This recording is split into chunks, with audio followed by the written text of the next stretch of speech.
Channel of Vadodara. Dabhoi તાલુકાના ચાંદોદ ગામ ખાતે દીપડો ટ્રેનની અડફેટે આવી જતા કપાઈ જવાથી તેનું મોત નીપજ્યું છે। ગામડી ગામ પાસે ઓરસંગ નદી ઉપરથી પસાર થતા રેલવે બ્રિજ પરથી મોડી રાત્રે સ્ટેચ્યુ ઓફ યુનિટી તરફ ટ્રેન પસાર થઈ રહી હતી। આ દરમિયાન ટ્રેનની અડફેટે નર દીપડાનું મોત થયું હતું। નર દીપડાની ઉંમર અંદાજિત 10 થી 11 વર્ષ હોવાનું જાણવા મળ્યું છે। રેલવે તંત્ર દ્વારા જાણ કરાતા નેચર હેલ્પ ફાઉન્ડેશનની ટીમ અને વન વિભાગના અધિકારીઓ ઘટના સ્થળે દોડી આવ્યા હતા અને મૃત દીપડાનો કબજો મેળવી પશુ હોસ્પિટલ ખસેડી પીએમની તજવીજ હાથ ધરાઈ હતી। પોસ્ટમોર્ટમની કાર્યવાહી બાદ વન વિભાગ દ્વારા દીપડાનો અગ્નિ સંસ્કાર કરવામાં આવ્યો હતો।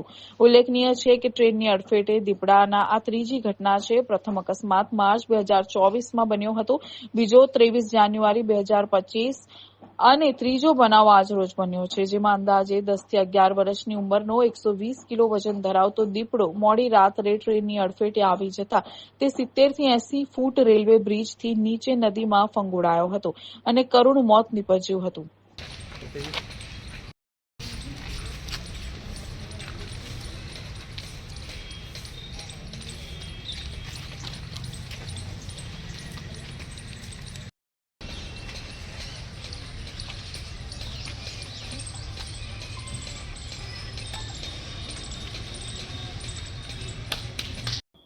આજ રોજ વહેલી સવારે રેલવે ડિપાર્ટમેન્ટ ચાણોદ તરફથી અમને માહિતી મળેલ ટેલિફોનિક કે રેલવેની ટ્રેકની બાજુમાં દીપડો મૃત જોવા મળેલ છે।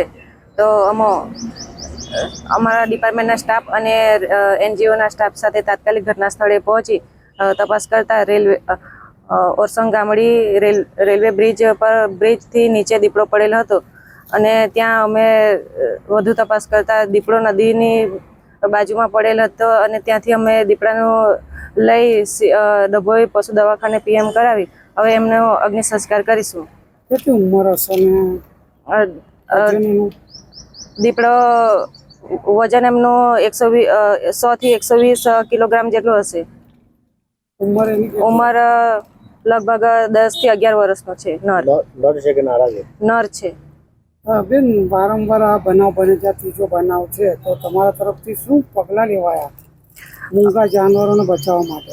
અમારા તરફથી રેલવે ડિપાર્ટમેન્ટને જાણ કરવામાં આવી છે કે જો રેલવેની આજુબાજુમાં જો જે ક્રોસ કરે છે દીપડો એ નદીની આજુબાજુ બંને બાજુ જો ફેન્સિંગ થઈ જાય તો દીપડાનો ત્યાંથી રૂટ ચેન્જ થઈ જાય તો ત્યાં એ ઘટના નહીં બને આગળ। ખેડૂતોને એવું કહે છે વન વિભાગને વારંવાર રજૂઆત કરવા છતાં પણ કોઈ પિંજરા કે એ કોઈ દેખાતા નથી। સ્થળ તપાસ કરતા એમ ખેડૂતોની અરજી પ્રમાણે અમારે સ્થળ તપાસ કરવાની હોય છે। પિંજરું મૂકવા લાયક છે કે એ તપાસ કરીને અમારે મૂકવાનું હોય છે અને એમની અમને લેખિતમાં અરજી હોવી જોઈએ।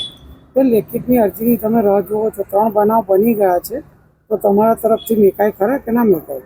અમારા તરફથી ચોક્કસ મુકાય છે પણ સ્થળ તપાસ કર્યા વગર નહીં। જો લેખિતમાં અરજી આવી હોય તો ઘટના સ્થળે અમારા બીટગાર્ડ ફોરેસ્ટર ત્યાં જાય છે અને તપાસ કરે છે અને એમનું હેબિટાટ ચેક કરે છે, પછી પાંજરું ત્યાં મૂકે છે। હજુ વન વિભાગ હજુ કોઈ મરણની રાહ જોશે?